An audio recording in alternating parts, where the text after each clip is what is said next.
Hello guys. I will read a story. I will tell you a story about Thank You Mom. The title of the story is Thank You Mom. Writer of the story is Langtson Hughes. So hope so you will really enjoy after hearing this story. So tell me in the comment box. So what did you get and what will be the moral lesson of this story? So I want the result by you. Okay, let's start. She was a large purse woman with a large purse that had everything in it but hammer and nails. It had a long strap and she carried it slung across her shoulder. It was about 11 o'clock at night, dark, and she was walking alone when a boy ran up behind her and tried to snatch her purse. Okay, listen again. When a boy ran up behind her and tried to snatch her purse, the strap broke with a sudden single tug. The boy gave it from behind. But the boy's weight and the weight of the purse combined caused him to lose his balance. Instead of taking off full blast as he had hoped, the boy fell on his back and on the sidewalk, and his legs flew up. The large woman simply turned around and kicked him right square in his blue jeaned sitter. Then she reached down, picked the boy by his front shirt, and shook him until his teeth rattled. After that, the woman said, "Pick up my pocketbook." Boy, give it her. She still held him tightly, but she bent down enough to permit him to stoop and pick up her purse. Then he said, "No, I'm not you ashamed of yourself. Are not you ashamed of yourself?"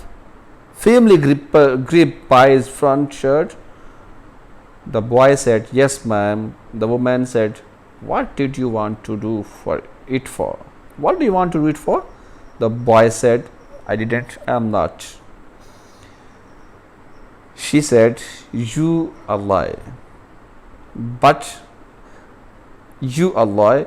By that time, 2 or 3 people passed, stopped, turned to look, and some stood watching.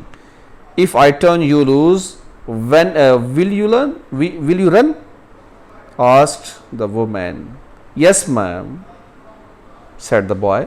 "Then I wouldn't turn you loose," said the woman.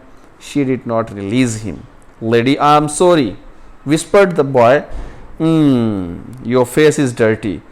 I got a great mind to wash your face for you." "I'm not you. You got nobody home to tell you to wash your face?" "No, ma'am," said the boy. "Then it will get washed this evening." "Then it will get washed this evening," said the large woman, starting up the street, dragging the frightened boy behind her.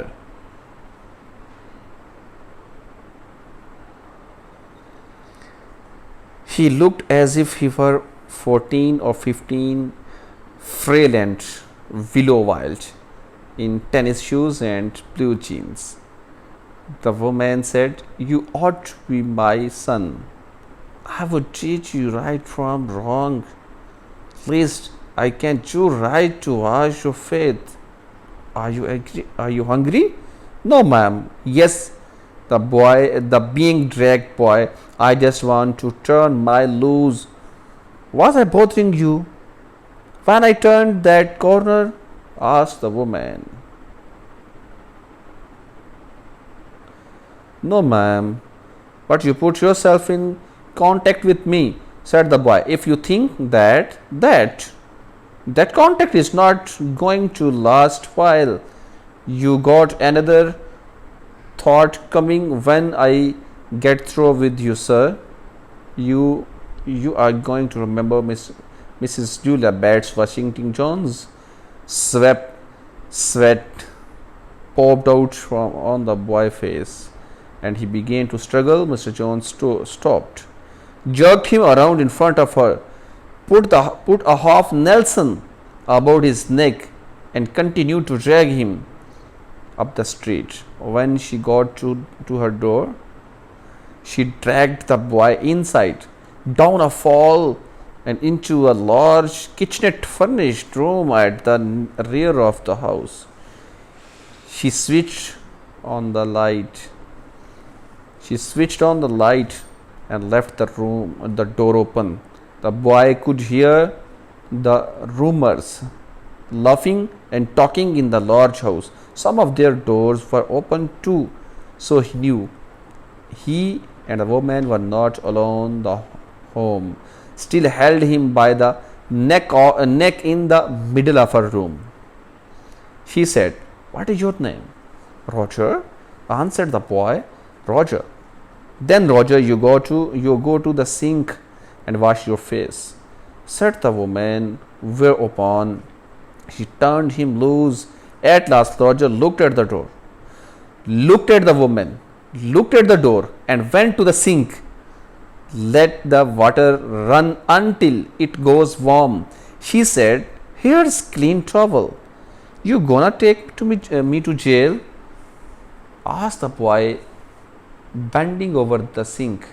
"No, with that face, I would not take you nowhere," said the woman. "Here, I am trying to get home to cook me a bite to eat, and you snatch my pocketbook. Maybe you have not been to your supper either, late as it be, have you? There's nobody home at my house," said the boy. "Then we shall eat," said the woman. "I believe you are hungry, or been hungry to try to snatch my pocketbook." "I want a pair of blue suede shoes," said the boy.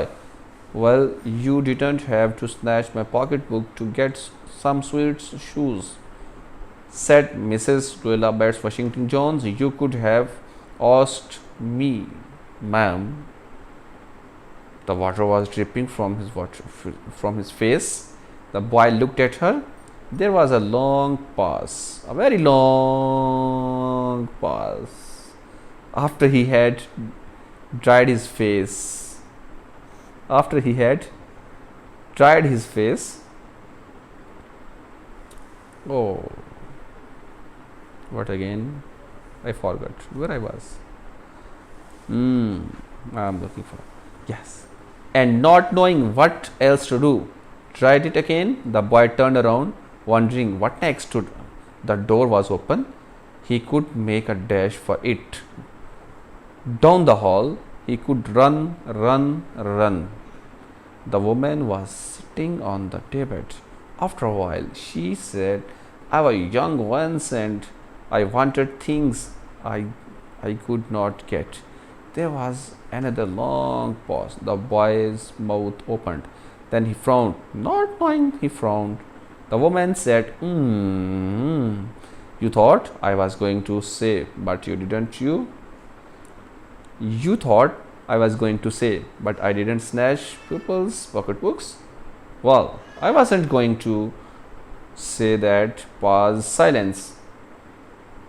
"I have done things too, which I would not tell you, son. Everybody's got something in common. So you sit down while I fix up something to it. You might run the comb through your hair, so you will not presentable."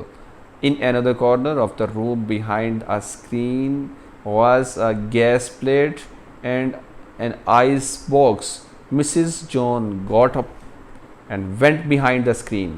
The woman did not watch the boy to see if he was going to run now, nor did she watch her purse, which she had left behind her on the daybed. But the boy took care to sit on far side of the room away from the purse where he thought she could easily see him out of the corner of her eyes. If she wanted to, he did not trust the woman, don't trust him, and he did not want to Mr. to Mr. Turtle. Now, do you need something? Do you need somebody to go to store? Ask the boy, maybe to get some milk or something.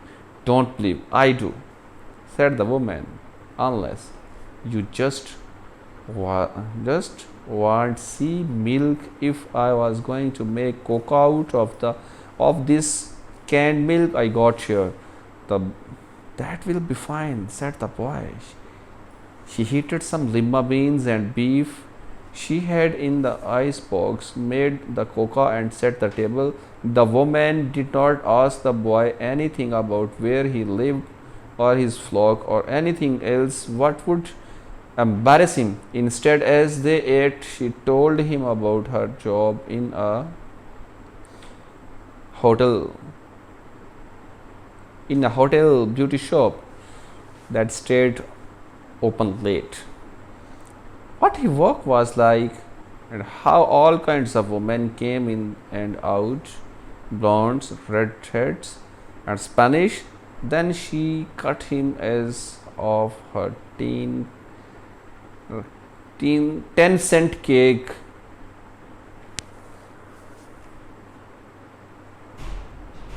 Eat some more, son, she said. When they were finished eating, she got up and said, now, here, take a $10 and buy yourself some blue suede shoes. And next time, don't make the mistake of latching on to my pocketbook nor anybody's else. Because shoes got by devilish way. This is the most important line for you. Understand? Okay, so let's read that line. Shoes got by